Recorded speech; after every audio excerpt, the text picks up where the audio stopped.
بسم اللہ الرحمن الرحیم۔ السلام علیکم دوستوں، امید ہے آپ سب خیریت سے ہوں گے۔ دوستوں آپ دیکھ رہے ہیں مرزا عابد حسین آفیشیل۔ دوستوں میں ہوں مرزا عابد حسین، میں اس وقت موجود ہوں رنمل شریف میں ایک عظیم صوفی بزرگ سید محمد نوشہ گنج بخش قادری رحمۃ اللہ علیہ ان کے مزار پہ۔ دوستوں آج کی ویڈیو میں ہوگا ان کے مزارات کی زیارت، اور اس کے علاوہ سید محمد نوشہ گنج بخش قادری رحمۃ اللہ علیہ آپ کی زندگی کے حالات و واقعات مختصراً آپ کی ولادت بسعادت سے آپ کے وصال تک۔ شروع کرنے سے پہلے گزارش کروں گا کہ میرے اس چینل کو سبسکرائب کریں، شیئر کریں اور بیل آئیکن کو دبائیں تاکہ میری نئی آنے والی ویڈیو آپ تک پہنچ سکے۔ سید محمد نوشہ گنج بخش قادری رحمۃ اللہ علیہ جنوبی ایشیا میں ایک عظیم عالم صوفی بزرگ اور مبلغ اسلام تھے۔ آپ نوشہیہ سلسلے کے بانی تھے جو کہ قادریہ سلسلے کی ایک شاخ ہے۔ آپ نے 10ویں 11ویں صدی ہجری اور عیسوی سال کے مطابق 16ویں 17ویں صدی عیسوی میں اسلام کی تبلیغ کی۔ آپ کے پیروکار اپنے آپ کو قادری نوشاہی یا صرف قادری کہلاتے ہیں۔ آپ کی ولادت بسعادت۔ آپ کی ولادت 1 رمضان 959 ہجری اور عیسوی سال کے مطابق 21 اگست 1552 عیسوی میں گوگن والی ضلع گجرات پنجاب پاکستان میں ہوئی۔ آپ کے والد ماجد کا نام علاء الدین تھا۔ وہ ایک عظیم صوفی بزرگ تھے۔ انہوں نے لمبے اور دشوار سفر کے باوجود پیدل 7 حج کیے اور مکہ اور مدینہ پاک کی زیارت کی۔ پیدائش پر آپ کے والد صاحب نے آپ کا نام حاجی محمد رکھا۔ بعد میں آپ حاجی نوشہ، عبدالحاشم، بورے والا پیر، مجاہد اسلام، نوشہ گنج بخش، سید نوشہ پیر اور نوشہ پاک کے نام سے مشہور ہوئے۔ آپ رحمۃ اللہ کہتے تھے کہ گنج بخش اور نوشہ کے القابات رب تعالیٰ کی طرف سے عطا ہوئے۔ گنج بخش کا مطلب چھپے خزانے عطا کرنے والا اور نوشہ کا مطلب دلہا۔ آپ رحمۃ اللہ علیہ کے آباء و اجداد سید محمد نوشہ قادری سید تھے اور براہ راست حضرت محمد صلی اللہ علیہ وسلم کی آل اولاد میں سے تھے، اور آپ رحمۃ اللہ علیہ کا شجرہ 33ویں پشت سے حضرت علی بن ابی طالب رضی اللہ تعالیٰ عنہ سے جا ملتا ہے۔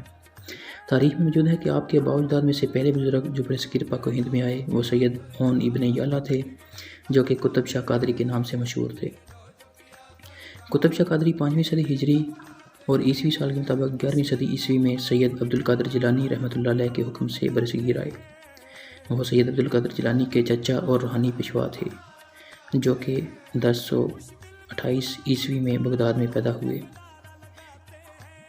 قطب شاہ قادری رحمۃ اللہ علیہ نے ہی پہلی دفعہ برصغیر پاک و ہند میں قادری سلسلہ متعارف کرایا، اور سید عبدالقادر جیلانی نے آپ رحمۃ اللہ علیہ کو برصغیر پاک و ہند میں قطب مقرر کیا۔ قطب شاہ قادری رحمۃ اللہ علیہ آپ کی عظیم خدمات کی وجہ سے کئی ہندو قبائل نے اسلام قبول کیا، جن میں راجپوت، چوہان اور کھوکھر شامل ہیں۔ قطب شاہ قادری کئی سال بعد اپنے مشن کے بعد بغداد واپس چلے گئے، جہاں آپ کا وصال 1157 عیسوی میں ہوا۔ اس شہر میں ہی آپ کا مزار بھی ہے۔ قطب شاہ قادری رحمۃ اللہ علیہ کے بیٹے اور روحانی پیشوا سید زمان علی محسن تھے، جنہوں نے برصغیر پاک و ہند کے جنوب مغربی علاقوں، کوہستان نمک، سونس کیسر کے علاقوں میں اسلام پھیلایا، اور کئی لوگوں نے اسلام قبول کیا اور آپ کے مرید ہوئے۔ آپ کی تعلیمات نے مقامی حکمران رانی بھارت کو بھی متاثر کیا، جو بعد میں مشرف با اسلام ہوا۔ سید زمان علی شاہ کا مزار کنارہ ضلع سرگودا پاکستان میں واقع ہے۔ سید محمود شاہ جو کہ پیر جالب کے نام سے مشہور تھے اور سید زمان علی شاہ کی اولاد میں سے تھے، آپ بھی عظیم صوفی بزرگ تھے جنہیں شاندار قدرتی تحائف ملے تھے، جنہیں تصرفات کہتے ہیں۔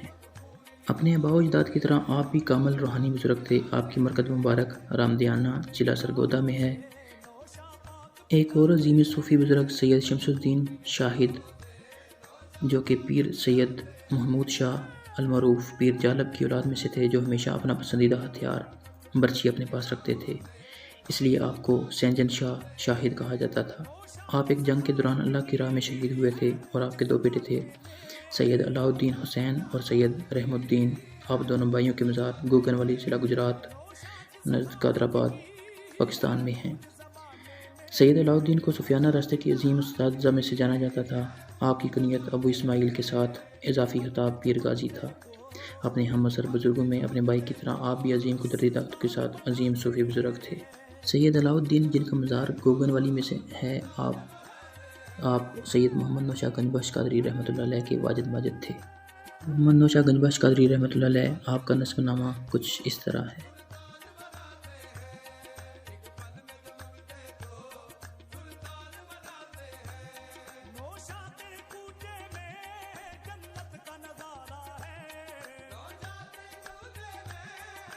سید محمد نوشہ گنج بخش قادری رحمۃ اللہ علیہ بحیثیت وزارت اور معلم۔ سید محمد نوشہ گنج بخش قادری ایک پیدائشی ولی اللہ تھے، جن میں ذہانت اور یادداشت کی عظیم خوبیاں تھیں۔ آپ رحمۃ اللہ علیہ نے 3 ماہ کی قلیل مدت میں مکمل قرآن پاک حفظ کیا۔ آپ کے اساتذہ میں مشہور قاری قائم الدین اور شیخ عبدالحق تھے۔ تصوف کے علم کی وجہ سے آپ کا بہت عزت اور احترام تھا۔ آپ اندرونی تجربہ کی وجہ سے اس شعبے میں اپنے اعلیٰ ہونے کو ثابت کیا۔ حقیقت میں لامحدود تصوف کا علم آپ کو براہ راست رب تعالیٰ کی طرف سے ملا، جسے علم لدنی کہتے ہیں۔ مرزا احمد بیگ لاہوری نے نقل کیا ہے کہ ایک رات 2 فرشتے آئے، انہوں نے اپنی انگلیاں سید محمد نوشہ کے منہ میں رکھیں تو بہت جلد آپ کو اسلامک تصوف کی دنیا میں سیکھے اور بڑے آدمی بن گئے۔ اگلی صبح آپ نے اپنے استاد کو اس روحانی مشاہدے کے بارے میں بتایا تو آپ کے استاد نے کہا کہ آپ کو اب مجھ سے علم لینے کی ضرورت نہیں۔ آپ کے اس عظیم روحانی مشاہدے کے بعد شاید قیامت کے دن میری روح کے لیے وہ اسباق جو میں نے آپ کو پڑھائے باعث نجات ہوں۔ سید محمد نوشہ گنج بخش قادری رحمۃ اللہ علیہ دینی شعبہ، فقہ، حدیث، تفسیر، منطق، فلسفی اور کلام الہیت میں مہارت حاصل رکھتے تھے۔ اہم زبانوں میں عربی، فارسی کے علاوہ آپ کشمیری، سنسکرت اور کئی علاقائی زبانیں جانتے تھے۔ اسلام کا علم حاصل کرنے کے بعد آپ رحمۃ اللہ علیہ روحانی مشقوں میں ماہر ہو گئے۔ آپ رحمۃ اللہ علیہ کا سنہری سلسلہ 29 سال کی عمر میں محمد نوشہ گنج بخش قادری رحمۃ اللہ علیہ شاہ سلمان نوری کو اپنا روحانی رہنما مانا اور یہ سلسلہ عبدالقادر جیلانی رحمۃ اللہ علیہ سے ہوتا ہوا علی المرتضیٰ شیر خدا رضی اللہ تعالیٰ عنہ اور حضرت محمد صلی اللہ علیہ وسلم تک جاتا ہے۔ آپ رحمۃ اللہ علیہ کا روحانی سلسلہ کچھ اس طرح ہے۔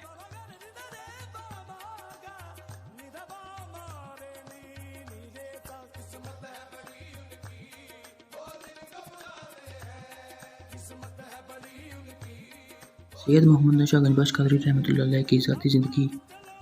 حاجی محمد نوشہ گنج بخش رحمۃ اللہ علیہ کی شادی سید ابو ناصر فتح محمد شاہ نوشہرہ کے کتب کی بیٹی سے ہوئی۔ آپ کی والدہ ماجدہ مائی جیونی نے شادی طے کی۔ آپ رحمۃ اللہ علیہ کے 2 بیٹے اور 1 بیٹی تھی۔ بیٹوں کے نام سید محمد برہدار، سید محمد ہاشم اور بیٹی کا نام سیدہ سیرہ خاتون تھے۔ آپ رحمۃ اللہ علیہ بہت مہمان نواز تھے اور مہمانوں کے لیے کھانا خود بناتے اور پیش کرتے، جس کی وجہ سے کافی لوگ آپ رحمۃ اللہ علیہ سے متاثر ہوتے تھے۔ آپ رحمۃ اللہ علیہ نے کئی جنگوں میں بھی حصہ لیا اور ایک جگہ منقول ہے کہ آپ رحمۃ اللہ علیہ سے مشہور پہلوان شیر علی خان نے 50 آزمائی کا مقابلہ کیا۔ سید محمد نوشہ گنج بخش قادری رحمۃ اللہ علیہ نے خان کے ہاتھوں کو زور سے دبایا تو اس کی انگلی سے خون نکلنا شروع ہو گیا۔ وہ گھٹنوں پر گر گیا اور آپ رحمۃ اللہ علیہ سے معافی مانگی۔ آپ رحمۃ اللہ علیہ کا زیادہ تر وقت قرآن پڑھانے، 5 وقت کی نماز میں اور رات کو دریا کے کنارے اضافی نفل پڑھنے میں مشغول رہتے تھے۔ اور آپ رحمۃ اللہ علیہ زیادہ تر بڑا اونی لباس پہنتے تھے سنت کے مطابق، جو اس کو پنجابی زبان میں برا کہا جاتا ہے، اس وجہ سے آپ کو برے والا پیر بھی کہتے ہیں۔ آپ رحمۃ اللہ علیہ کی ادبی خدمات کچھ یہ ہیں۔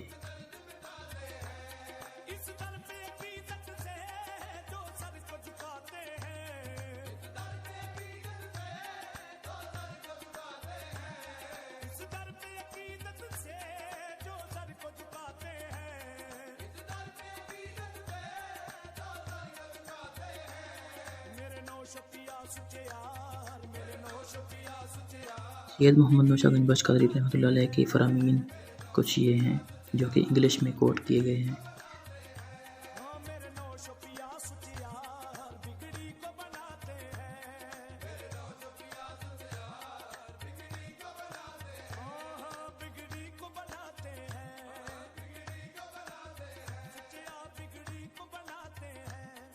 سید محمد نوشہ گنج بخش قادری رحمۃ اللہ علیہ کا وصال طبی وجوہات کی وجہ سے 15 ربیع الاول 1064 ہجری اور عیسوی سال کے مطابق 18 مئی 1654 عیسوی میں 101 سال کی عمر میں ہوا۔ آپ رحمۃ اللہ علیہ کو گاؤں نوشہرہ ضلع گجرات میں سپرد حق کیا گیا۔ بعد میں 1757 عیسوی میں سیلاب کی وجہ سے آپ کے جسم مبارک کو رنمل شریف منتقل کیا گیا۔ آپ کی قبر مبارک لوگوں کی زیارت کے لیے کھولا گیا۔ آپ کا جسم اور کفن بالکل صحیح سلامت تھا۔ 1950 میں آپ کا مزار بارش کی وجہ سے متاثر ہوا، جو کہ بعد میں مرمت کیا گیا۔ آپ رحمۃ اللہ علیہ کا سالانہ عرس دیسی مہینہ ہاڑ کی دوسری جمعرات کو ہوتا ہے، اور جون کے آخری 10 دن۔ آپ رحمۃ اللہ علیہ کے جانشینوں میں آپ کی اولاد میں روحانی سلسلوں میں جو شاہیں ہیں، اس میں برخورداری نشاہی، ہاشمی نشاہی، سچیاری نشاہی اور نشاہی پاک رحمانی ہیں۔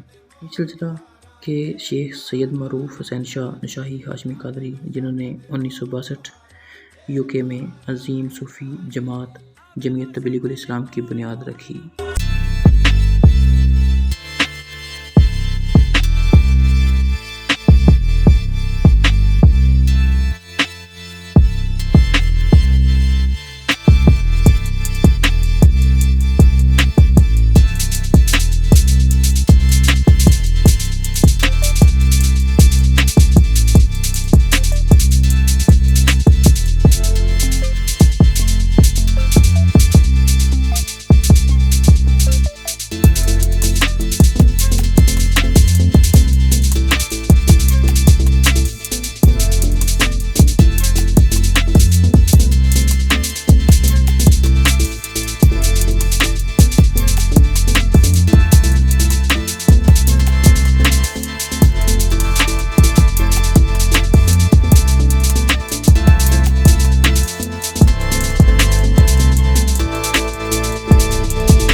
رونے لگا